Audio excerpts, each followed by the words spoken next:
ஸ்ரீதர், நாம் தமிழர் கட்சி ஈரோட்டில் நாங்கள் கடந்த முறை வாங்கியிருக்கக்கூடிய வாக்கை விட இந்த முறை அதிக வாக்குகள் வாங்கியிருக்கிறோம் அப்படின்னு சொல்கிறாங்க வேட்பாளர். ஆனால் ஒரு கேள்வி இருக்குல்ல, வெற்றி முகம் அப்படிங்கிறது கடந்த முறை வாங்கியதோட அதிக வாக்குகள் வாங்குறத தான் நம்ம சொல்கிறதா, இல்லை எதிர்த்து போட்டியிட்டவங்களை வெற்றி பெறதான்னு ஒரு கேள்வி இருக்குல்ல. நீங்கள் 2001க்கு பிறகான இடைத்தேர்தல் வரலாறுகளை பார்க்கணும். இந்த எந்த இடத்துலையுமே ஆளுங்கட்சியை தாண்டி யாரும் வெற்றி பெற்றதா கிடையவே கிடையாது. நீங்கள் இந்த இதில் என்ன பேசணும் பார்க்க வேண்டிய பொருள், அதாவது மற்ற தேர்தல்கள்லேருந்து இந்த இடைத்தேர்தல் எப்படி மாறுபடுதுன்னா, இதில் பேசுபடு பொருளாக இருந்த நபரும் கோட்பாடும் இடமும் மூணுமே சேர்ந்து வருது. இங்கே பேசு பொருளாக இருந்தது தமிழ் தேசியம் பேசு பொருளாக இருந்தது. ஐயா பெரியார் அவர்களை பற்றி விமர்சன பார்வையோடு தான் தேர்தல் எதிர்கொள்ளப்பட்டது.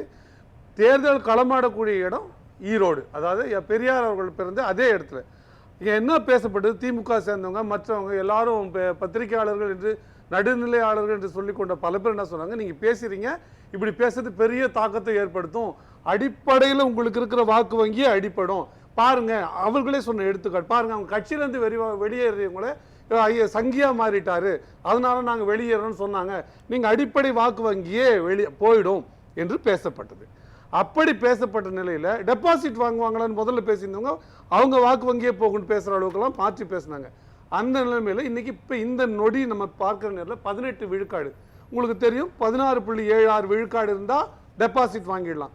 அப்போ இது 18 விழுக்காடுன்னு போது டெபாசிட்டையும் தாண்டி போகுது. ஒன்று, இந்த 18 விழுக்காடே தான் நாங்கள் பெற்றிருக்க வேண்டிய வாக்கான இல்லை, இன்னொரு 10 விழுக்காடு கூட நாங்கள் பெற்றிருப்போம். அது எப்படி தடைப்பட்டதுன்னா, அது பணம் கொடுப்பதனால தடையாயிடுச்சு. எனக்கு தேர்தல் ஆணையத்தை பற்றி ஒரே ஒரு கேள்வி தான், அதை எதிர்நோக்கி நீங்கள் ஒரு பொதுவான தேர்தல் நடக்கும்போது 234 தொகுதியிலையும் தேர்தல் நடக்கும்போது பணப்பட்டுவாடா நாங்கள் கவனிக்க முடியல, அதில் சிக்கல்னு சொல்கிறத நம்ம புரிஞ்சுக்கலாம். நடக்கிறது ஒரே ஒரு தொகுதியில், அப்படி ஒரே ஒரு தொகுதியில் இடைத்தேர்தல் நடக்கும்போது கூட பணப்பட்டுவாடாவை நாங்கள் கட்டுப்படுத்த முடியாதுன்றதோ இல்லை கட்டுப்படுத்தாமல் இருப்பதோ என்ன போக்கை காட்டுகிறது. அப்போ அது ஒத்துழைக்க தான் நான் கருதுறேன். நீங்கள் இல்லை அப்படி பட்டுப்பாடாவே நடக்கல நீங்க சொல்ல முடியாது. உங்க தொலைக்காட்சி உட்பட எல்லாம் பணப்பட்டுவாடா இருக்குன்னு செய்தியை ஒளிபரப்பிருப்பீங்க. இந்த இடைத்தேர்தல்ல பெரும்பாலும் அப்படியான பெரும்பாலும் புள்ளி வச்சிட்டீங்க, நீங்க ஒரு ரைடர் வச்சிட்டீங்க. இல்ல நான் ரைவல்லாம் வைக்கல, பெரும்பாலும் ஏன்னு வச்சுக்கோங்களேன், இங்க பணம் பிடிச்சாங்க அங்க பணம் பிடிச்சாங்கன்னு எந்த செய்திகளும் நம்ம அதிகாரப்பூர்வமா நான் சொல்றேன் உங்களுக்கு அதுக்கான பதில. அறப்போர் இயக்கம் ஜெயராமன் அவர்கள் அங்க போய் ஒரு கேம்பெயினிங் நடத்துறாரு. அவர் என்னன்னா, ஏன் நீங்க வாக்குக்கு பணம் வாங்காமல் வாக்கு செலுத்த முடியாதான்ற கேள்வியோட ஒரு 5 கேள்விகளோட மக்களோட மனநிலை அறியறதுக்கு கேம்பெயினிங், நீங்கள் பணம் வாங்காமல் வாக்கு செலுத்துங்கன்றதுக்காக நோக்கி அங்கே போகிறப்ப அவரை பார்த்து மக்கள் கேட்குறாங்க, நீங்கள் டிஎம்கே ஹையர் அப்ஸ்லேருந்து உங்களை அனுப்பிச்சிருக்காங்களா, மேலிடத்துலேருந்து அனுப்பிச்சிருக்காங்களா, பணம்லாம் ஒழுங்காக கொடுக்குறாங்க, லோக்கல்காரங்க கொடுத்தா பிரச்சனை வந்துடுன்றதுக்காக ஈரோடு ஆளுங்களை வச்சு கொடுக்குறாங்க, ஆனால் முறையாக தான் கொடுக்குறாங்க, நீங்கள் போய் ரிப்போர்ட் பண்ணுங்கள், நமக்கு ஒன்றும் பிரச்சனை இல்லை. ஈரோட்டுக்காரங்களுக்கு ஈரோடுக்காரங்க கொடுக்கல, கரூர்காரங்க சரியா கரூர் டீம் தான் பணம் கொடுக்குது அப்படின்னு அவர் பதிவு பண்றாரு. இப்போ நான் பேசுனேன்னா இந்த குற்றச்சாட்டு நான் ஒரு கட்சி சார்ந்து பேசுறேன். அறப்போர் இயக்கம் திமுகவை சார்ந்ததும் இல்லை, அதிமுகவை சார்ந்ததும் இல்லை, நாம் தமிழர் சார்ந்ததும் இல்லை. கூடுதலாக அவர் ஒரு காணொலியை வெளியிடுறார். அந்த காணொலியில் 1950 1950 தான் தேர்தல் ஆணையத்தோட புகார் கொடுக்குற எண். அந்த எண்ணை அழுத்தி அவர் அழைக்கிறார். அழைச்சா அந்த எண்ணு நேராக போய் ஒரு ரிங் போது நீங்கள் வரவேற்கிறோம் சொல்லிட்டு இந்த புகாருக்கு வரவேற்கும் சொல்லிட்டு கட் ஆயிடுது. திருப்பவும் அழைக்கிறார், திருப்பவும் கட் ஆயிடுது. நான் முடிச்சிட்டேன்னா நீங்க சேர்த்து கேட்கலாம். இல்ல அறப்போர் இயக்கம் செய்தது அது அந்த இயக்கம் ஒரு ஊழலற்றதுக்கான பல முயற்சிகளை எடுப்பாங்க. போல் அது மாதிரி தேர்தல் காலகட்டங்கள போல் சர்வே மாதிரி பல விஷயங்களை என்ன சொல்ல நீங்க வாங்கல. அதுக்கு அடுத்து நீங்க சொன்ன இல்ல அதை சேர்த்தே சொல்றேன். இப்ப நீங்க இன்னொரு கேள்வியை நீங்க வச்சீங்க, இந்த மாதிரி கால் பண்ணா அந்த நம்பருக்குன்னு எல்லா இடத்துலயும் அந்த புகார் இருக்கு, அங்க மட்டும் நீங்க நான் முடிச்சிட்டு இருந்தேன்னா உங்க கேள்வியை முடிங்க. அதற்கு பிறகு இந்த மாதிரி போகலைங்கன்னு ஒரு டேக் பண்ணி அங்கே கார்த்திகேயன் அவர் தான் ஆஃபீஸர், அவர் ரிட்டர்னிங் ஆஃபீஸர், அவருக்கு ட்விட்டரில் போடுறாரு. அவருக்கு ட்விட்டரில் போட்டு அவர் என்ன சொல்கிறாரு, இந்த மாதிரி அவதூறு பரப்பாதீங்கன்னு சொல்கிறாரு. புகார் கொடுக்கறதுலே இவ்வளோ சிக்கல் இருக்குது. அப்போ நீங்கள் இதை சரிப்படுத்த இந்தியா முழுக்க நடக்குது, சிக்கலை நம்ம புரிஞ்சிக்க முடியும். தமிழகம் முழுவதும் நடக்குது, சிக்கலை நம்ம புரிஞ்சிக்க முடியும். அவரோட மட்டும்தான் இது கூற்று இல்லை. பத்திரிகையாளர் மணி அவர்கள் பேசியிருக்காரு, அவர் தெரியும் உங்களுக்கு கட்சி சார்ந்தவர் இல்லை, அவர் ஒரு ஃப்ரீலான்ஸ் ஜேர்னலிஸ்ட் தானே. அவர் நேற்று இன்டர்வியூ கொடுத்துருக்காரு. திமுக எப்படி இருந்தாலும் நாம் தமிழர் இல்ல டெபாசிட் நீங்க இத பேசி கம்ப்ளீட் பண்றீங்க. என்னுடைய கேள்வி அந்த முதல்ல நீங்க நான் சொன்னதுக்காக தான் முடிச்சேன். அததான் வரேன். இத நான் முடிச்சறேன், நீ சேர்த்து கேட்டுடுங்க. நீங்க சொன்னீங்க பத்திரிகையாளர் நான் சொல்லிட்டாரு. சொன்னேன் இல்ல இல்ல அத முடிச்சறேன். நான் அத முடிச்சிட்டு இத நீங்க கம்ப்ளீட் பண்ணுங்க. ஏன்னா அதோட கண்டினியூட்டி போயிர கூடாதுங்கறதுக்காக இல்ல சொல்லுங்க. இப்ப நீங்க சொன்னீங்க அதாவது வந்து அங்க பணம் கொடுத்ததா நீங்கெல்லாம் செய்தி போட்டீங்க அப்படின்னு. இந்த முறை அப்படியான செய்திகள் போடலையே அப்படின்னு நான் கேட்டேன். நான் அதை அடுத்து ஒரு கேள்வி கேட்டேன், பணம் பிடிச்சாங்களா அப்படின்னு எங்கேயாவது அப்படி ஒரு செய்தி வந்துச்சான்னு நான் ஒரு கேள்வி கேட்டேன். அதுக்கு நீங்க இதெல்லாம் பதிலா சொல்றீங்க. ஆனா பணம் பிடிச்சாங்க அப்படின்னு நீங்க சொல்லல. அந்த இடத்துல இருந்து தான் நான் கேட்கிறேன். நான் பணம் பிடிச்சாங்களா அப்படின்னா இந்த மெஷினரியை வேலை செய்யலன்னு நான் சொல்றேன். பணத்தை எப்படி பிடிப்பாங்கன்னு நான் கேட்கிறேன். நீங்க இந்த தேர்தல் அறிவிக்கிறதுக்கு முன்னாடி வரைக்கும் கரூர் ஈரோடு மாவட்ட கலெக்டராக இருந்தவர் ரிட்டர்னிங் ஆஃபீஸராக மாறுறாருன்னா நான் மாறு வச்சம் வச்சுக்கிட்டேன், ஒரு மச்சம் வச்சுக்கிட்டேன் அப்படின்ற உடனே அவர் வேற ஆள் அடையாளம் தெரியாத மாறிடுவாரா? நீங்க தேர்தல் அறிவிக்க வந்தோன்னு இன்னும் அடுத்து இதுதானங்க சிஸ்டம். இல்ல இந்த சிஸ்டத்துக்குள்ள தானே இந்தியா முழுவதும் இன்னைக்கு டெல்லில இதே சிஸ்டம் தானே அப்ளிகபிள் ஆயிருக்கு. என்னோட கேள்வி இது சிஸ்டமா இருந்தா சரியா இல்லையான்னு தான் கேள்வி. இதுதான் சிஸ்டம், தப்பா தானங்க இருக்கு சிஸ்டம், இதுதானங்க சிஸ்டம் சொல்றது எப்படி? இல்ல நான் என்ன கேக்குறேன்னா இந்த சிஸ்டத்துக்குள்ள தான் நீங்க இத்தனை முறையும் தேர்தலை சந்திக்கிறீங்க இதே சிக்கலோட தான் சந்திக்கிறோம். இதோட சிக்கலோட தான் சந்திக்கிறோம். அப்ப என்ன கூடுதலா ஒரு பலம் இருந்ததுன்னா எங்களை போலவே குரல் எழுப்ப இன்னொரு 5-6 கூக்குரல் இருக்கும். அது இல்லாத போயிடுச்சு. நான் ஒரு கலெக்டருக்கு இப்படி ஒரு புகார் கொடுக்கும்போது அவர் பாஜக உங்களுக்கு வந்து வெளிப்படையாவே ஆதரவு கருத்தை நீட்டினாங்க. அதாவது நீங்க பேசுனதை ஆதரிச்சு பேசுறதுங்கிறது உங்களுக்கு ஆதரவு தானே? இவங்க நாம் தமிழர் கட்சிக்கு பாஜக காரங்க ஓட்டு போடுங்க அப்படின்னு சொன்னாதான் அது ஆதரவு கரும். நீங்க ஏற்காடு இடைத்தேர்தல்ல திமுக அன்னைக்கு தேதிக்கு பாஜக கேட்டது, எல்லாருக்கும் கடிதம் எழுதினாங்க அன்னைக்கு கேட்டது. அது வந்து வெளிப்படையா ஆதரவு கேட்குது, இல்ல ஒரு ஆதரவு கொடுக்குது. திமுக ஓட்டு போடுங்க அப்படின்னு சொல்றது ஆதரவு கொடுக்கிறது. அப்படி கேட்கப்பட்டதா ஒரு கோட்பாடுல 2 பேரும் ஒண்ணா இருக்கு. பாஜகவில் இருக்கிற அத்தனை பேரும் அப்போ நீங்க கோட்பாடு முரணா இல்லையே, கோட்பாடு சம்பந்தமான நீங்க ஒரு பிரச்சனையை தான் இந்த தேர்தலுடைய மையப்புள்ளியா எடுத்துட்டு போறீங்க. அந்த கோட்பாட்டுல நீங்க யாரை இவ்வளவு நாளா கோட்பாடு எதிரின்னு சொன்னவங்களோ அவங்க உங்க கூட கை கோத்து உங்க கோட்பாடு ஆதரிக்கிறாங்க அப்படிங்கும் போது அது உங்களுக்கான ஆதரவு தானே? நீங்க சொல்ற பார்வை வந்து சரியானது, ஆனா அதோட உள்கூறு தவறானது. நீங்க இந்த கேள்வி வந்து இப்ப நான் வந்து என்னோட கோட்பாடு என்னோட தேவை என்னவா இருக்க முடியும்? திமுக ஆட்சியிலேருந்து இறங்கணும். இது ஒருவேளை விடுதலை சிறுத்தை வந்து போட்டியிடுதுன்னு வச்சுங்களேன், கூட்டணி இல்லாமல் அவர்களுடைய தேவை என்னவா இருக்கணும்? திமுக வந்து இறக்கிட்டு தான் ஆட்சியை பிடிக்கணும்னு. அதே போல பாஜகவுக்கும் ஒரு தேவை இருக்குது, அது திமுகவை இறக்கிட்டு ஆட்சி பிடிக்கணும்னு. நோக்கம் எல்லாம் எங்களுக்கு எல்லாம் ஒன்னா இருக்கிறதுனால கருத்து எங்களுக்கு எல்லாம் ஒன்னான்றது இல்லை. அவர்கள் பெரியாரை எதிர்ப்பதற்கு அடிப்படை காரணம் கடவுளை மறுத்தார். நோக்கத்தை கேள்வி எழுப்பல, கோட்பாட தான் கேள்வி எழுப்பல. கோட்பாடுல கடவுளை மறுத்தாரதுக்காக தான் அவங்க பெரியார் எதிர்க்கிறாங்க, வேற எந்த காரணத்துக்கும் இல்லை. ஆனா தமிழ் நிலப்பரப்புல திராவிட கோட்பாடு என்று வைத்துக்கொண்டு தமிழர்களை எவ்வளவு தூரம் வீழ்த்துகிறார்கள் தான் நாங்க இந்த வாட்டி பேசுறது பேச்சை தவிர கடவுள் மறுப்பை பத்தி நாங்க பேசல. நான் கேட்க வந்தது இந்த கோட்பாடை நீங்க பேசுறியும் பாஜக உங்களுக்கு வந்து அந்த கோட்பாடை ஆதரித்தவர்கள் வெளிப்படையா பேட்டி கொடுத்தும் அப்படி பார்த்தீங்கன்னா அதிமுக இந்த முறை போட்டிட்டு இருந்தாங்கன்னு வச்சுக்கோங்க, அங்க கடந்த முறை மாதிரி போட்டிட்டு இருந்தாங்கன்னா நாம் தமிழர் கட்சி இந்த வாக்குகளை வாங்குமா அப்படின்னு ஒரு கேள்வி இருக்குல்ல. அப்ப அதிமுக வாக்கும் பாஜக வாக்கும் உங்களுக்கு வந்திருக்கிறதா இல்ல இது ஆர்கானிக்கா உங்களுக்கு வந்த வாக்கா அப்படிங்கிறது ரொம்ப எளிய புரிதல். நீங்க இந்த வாக்கு திமுகவில இருந்து வந்திருக்குதுன்னு நான் சொல்றேன். நீங்க நினைக்கிறீங்க அதிமுகவில இருந்து தான் வந்திருக்கோம், பாஜகவில தான் வந்திருக்கோம்னு நினைக்கிறீங்க. நான் என்ன சொல்றேன்னா இது திமுகவுக்குள்ளேயும் இருந்து வந்திருக்கும். ரொம்ப வெகு காலமா இந்த நிலப்பரப்புல ஒரு நம்பிக்கை இருக்கு. அது என்னன்னா திராவிட கோட்பாடுகள் தமிழர் நலனை காப்பாத்துது அப்படின்ற ஒரு நம்பிக்கையோட உள்ள அதற்குள்ள பயணப்பட்டவங்க. ஏன்னா இப்ப நாங்க வச்சிருக்கோம் 8.22 விழுக்காடு, இது வானத்திலிருந்து குதிச்சு வந்த வாக்கு இல்லை எங்களுக்கு. இது ஏற்கனவே இருக்கிற திமுக, அதிமுக, பாஜக, விசிக, பாமக எல்லா கட்சியிலும் இருக்கிற தமிழ் தேசிய சிந்தனை கொண்டவங்களோட வாக்கு தான் அங்கிருந்து இடம் பெயர்ந்து வருது. இந்த முறை நாங்கள் தீவிரமா பேசும்போது திராவிட கோட்பாடை வைத்துக்கொண்டு பெரியார் தான் எல்லாம் செய்தார் என்று சொல்வதை வைத்துக்கொண்டு இந்த திமுக எப்படி தன்னுடைய ஊழலை ஒழித்துக் கொள்கிறது அப்படின்றத நீங்க படம் போட்டு காட்ட ஒரு வாய்ப்பு கிடைத்தது. அந்த வாய்ப்பின் விளைவாக நீங்க சொல்றபடி பாஜக இப்ப நீங்க வாங்கி இருக்கிற 12,000 வாக்குகள் இப்ப நீங்க வாங்கி இருக்கிறீங்கல்ல, இந்த 12,000 வாக்குகள் தான் உங்களுக்கான பெரியார் எதிர்ப்புக்கான மேண்டேட்னு சொன்னா நீங்க ஏத்துக்கிறீங்களா? இன்னும் ஒரு 10,000 வாக்கு கூட வாங்குறீங்கன்னே வச்சுக்கிடுவோம்.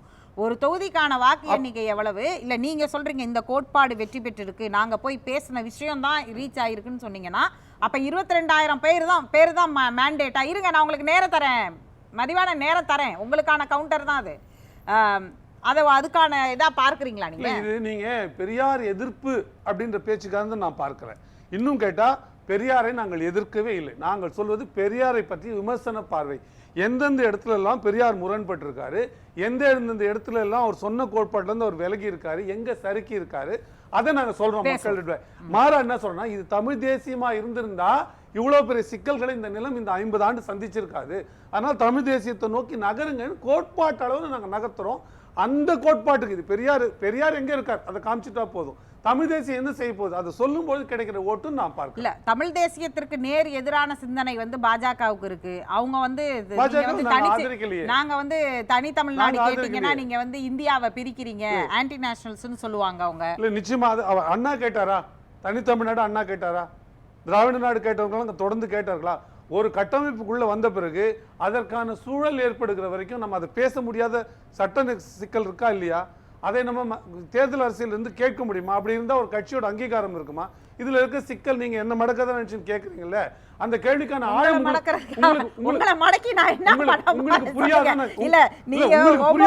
புரிஞ்சுக்கோங்க.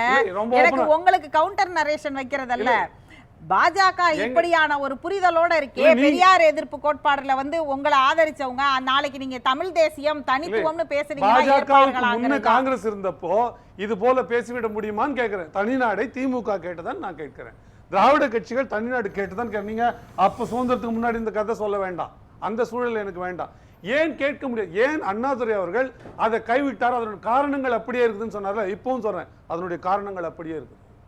ஆனா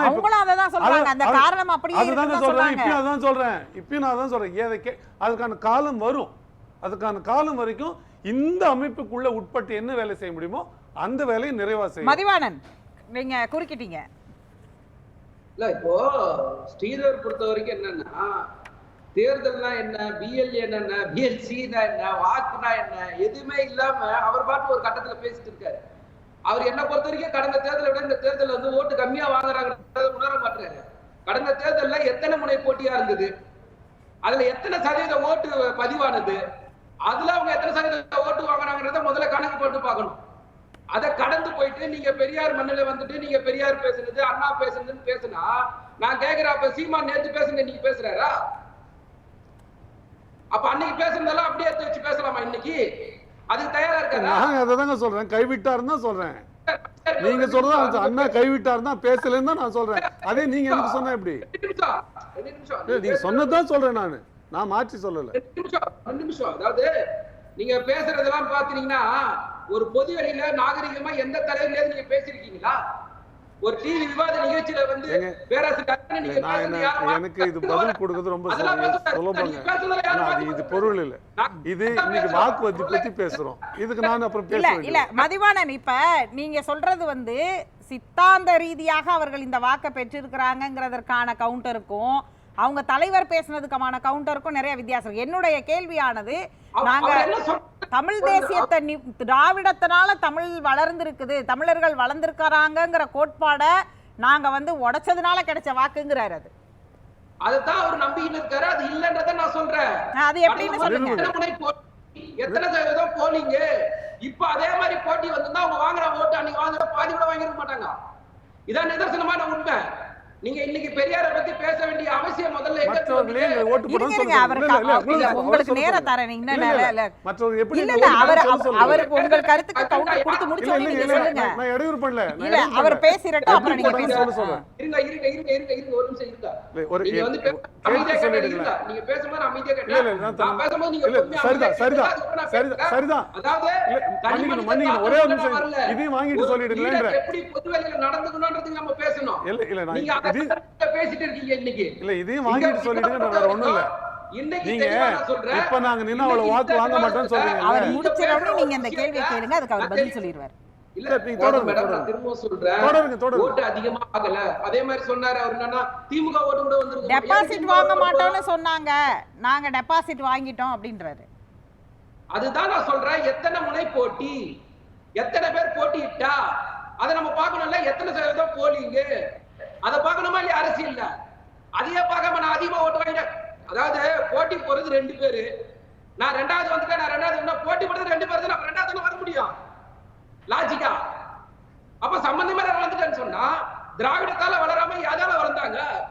இன்னைக்கு தமிழ்நாடு வளர்ந்த மாதிரி உத்தரப்பிரதேசம் வளர்ந்துதா, பீகார் வளர்ந்துதா, குஜராத் வளர்ந்துதா? இன்னைக்கு உயர்கல்வியில நம்பர் 1 இருக்கிறோம்.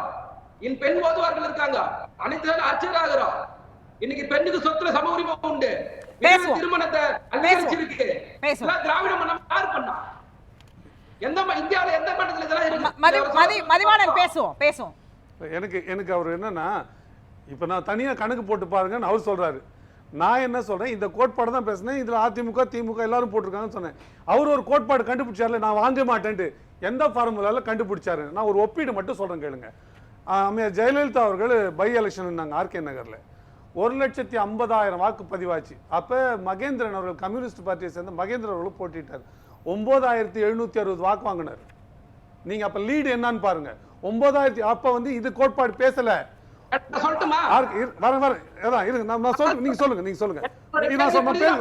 முடிச்சு மட்டும் 1,50,000 வாக்கு பதிவானதுல வெறும் 9,700 திமுக உட்பட அன்னைக்கு சப்போர்ட் பண்ணாங்க மார்க்சிஸ்ட் மகேந்திரனை. அந்த ஓட்டு எங்க இருக்கு? இப்ப நாங்க வாங்குற ஓட்டு எங்க இருக்கு? இந்த 1,54,000 பதிவாயிருக்கு. இன்னைக்கு நாங்க வாங்க போற ஓட்டு எங்க இருக்கு? நீங்க கணக்கு போட்டுக்கோங்க. அவ்வளவுதான். அது அவர் சொல்றாங்க. இப்ப இவரு சொல்ற அதே கணக்குல நான் சொல்றேன். கடந்த தேர்தல் இருந்து போலிங்க கணக்கு வச்சுக்கலாம். கடந்த தேர்தல் இருந்து அதிமுக வாங்கின போலிங் பர்சன்டேஜ் ஓட்டு அதிமுக பிரிச்சு கொடுத்துருவா, பிஜேபிக்கு பிரிச்சு கொடுத்துருவா. அப்ப நாம் தமிழருக்கு என்ன ஓட்டு வரும்? என்ன கணக்கு சொல்றாங்க இவங்க? நீங்களா உட்கார்ந்துட்டு நாங்க ஜெயிச்சுட்டோம் சொன்னா நீங்க நினைச்சுட்டா 2026 வரும்போது உங்க கணக்கு முழுசா தெரியும். இந்த தேர்தல உங்களுக்கு படுதோல்வி மக்கள் பரிசா கொடுத்திருக்காங்க. சரி, பேசுவோம். நீங்க 140 காமிச்சிருக்கணும் நான் சொல்றேன். ஜெயலலிதா காமிச்ச மாதிரி 1,40,000 வித்தியாசம் நீங்க பேசலாம். இந்த 3 பேருக்கு நான் வாய்ப்பு கொடுக்கணும். 2 பேருமே கவுண்டர் நரேஷன்ல போயிட்டு இருக்கீங்க. பேசலாம். பதில் இது. பேசலாம்.